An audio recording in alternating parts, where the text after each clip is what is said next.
Ready start. रूसी राष्ट्रपति Putin की भारत यात्रा के संभावित नतीजों का आकलन करना भले ही कठिन हो, लेकिन इसमें कोई संदेह नहीं कि उनकी इस यात्रा पर सारी दुनिया की निगाह होगी। सबसे अधिक निगाह अमेरिका और यूरोपीय देशों की होगी। निस्संदेह रूसी राष्ट्रपति की भारत यात्रा पर चीन भी नज़र रखेगा, क्योंकि यूक्रेन युद्ध के चलते रूस की उस पर निर्भरता बढ़ गई है।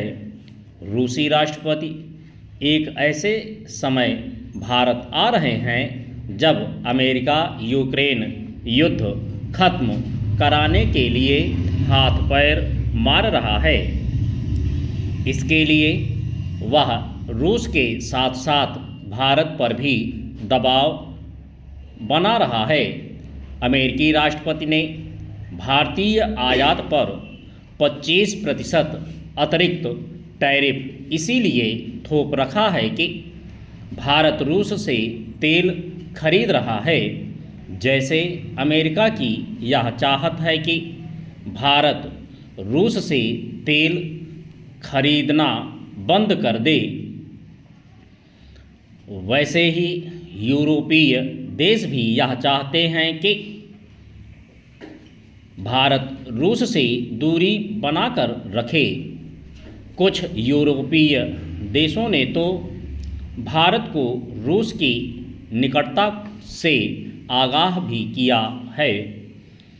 यह बात और है कि वे स्वयं रूस से ऊर्जा की आपूर्ति कर रहे हैं।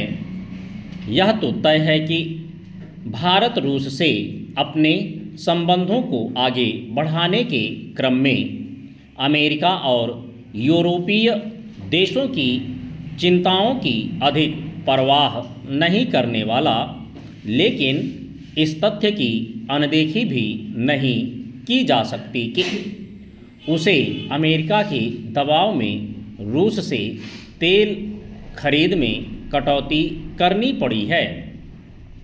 स्पष्ट है कि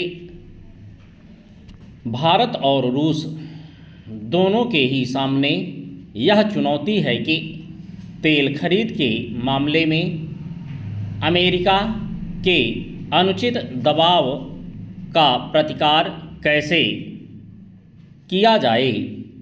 भारत को यह प्रतिकार करते समय इसका ध्यान रखना होगा कि इससे अमेरिका के साथ होने वाले व्यापार समझौते में कोई बाधा ना खड़ी होने पाए।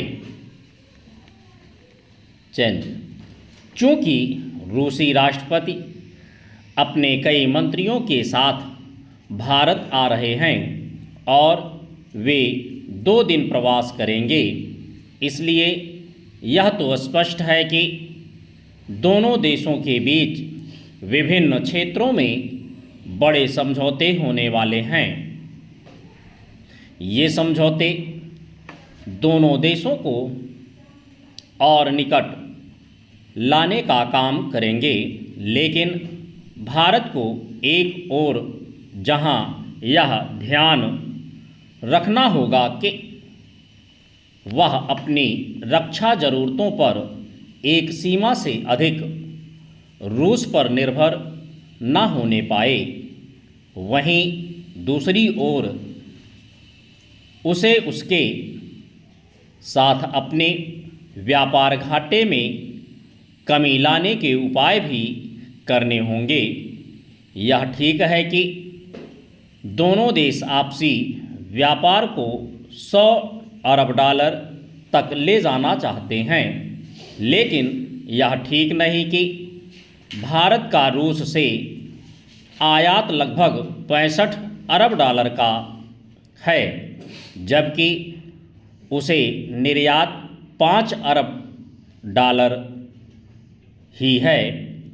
ऐसा इसलिए है क्योंकि भारत ऐसी वस्तुओं का निर्माण करने में सक्षम नहीं जिनकी रूस को ज़रूरत है।